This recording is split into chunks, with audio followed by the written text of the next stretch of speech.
السلام علیکم ورحمۃ اللہ وبرکاتہ ناظرین۔ آج میں دینی تعلیم کا رسالہ نمبر 1 کا سبق نمبر 18 لے کر حاضر ہوا ہوں۔ دوستو، اگر آپ لوگوں کو بھی اردو شروع سے سیکھنا ہے تو اس چینل کو سبسکرائب کر لیجئے، کیونکہ ہر روز ایک ویڈیو اردو کا ڈالا جاتا ہے۔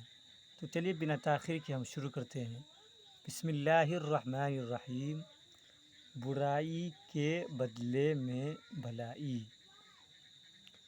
ہمارے نبی حضرت محمد صلی اللہ علیہ وسلم ایک دفعہ سفر کر رہے تھے۔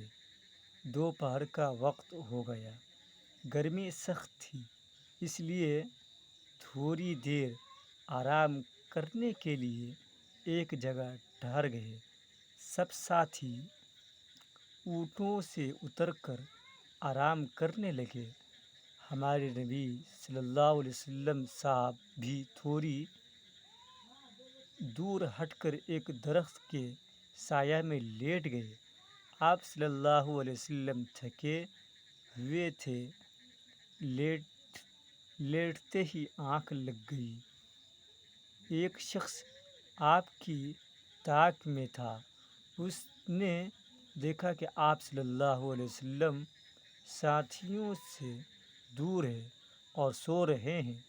اس نے سمجھا موقع اچھا ہے۔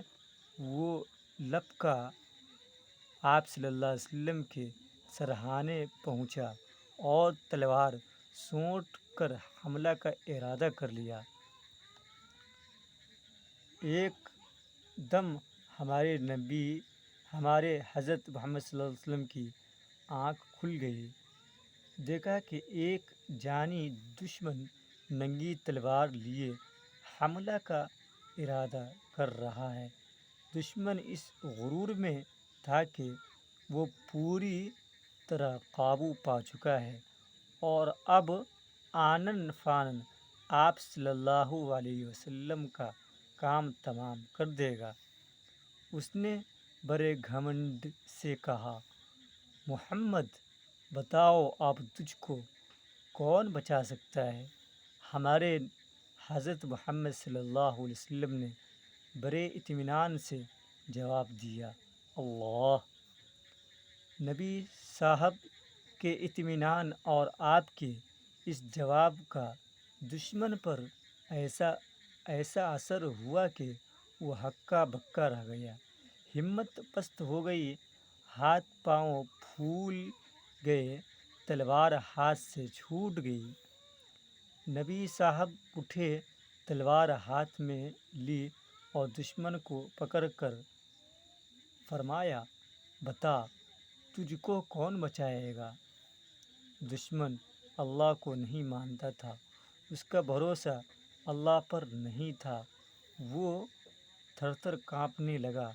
اس نے خوشامد شروع کر دی اور لڑکھڑائی زبان سے کہا، مجھے آپ کے سوا کوئی نہیں بچا سکتا۔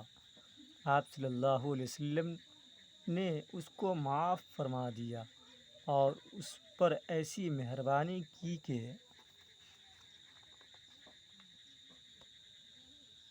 وہ ہمیشہ کے لیے آپ صلی اللہ علیہ وسلم کا غلام بن گیا۔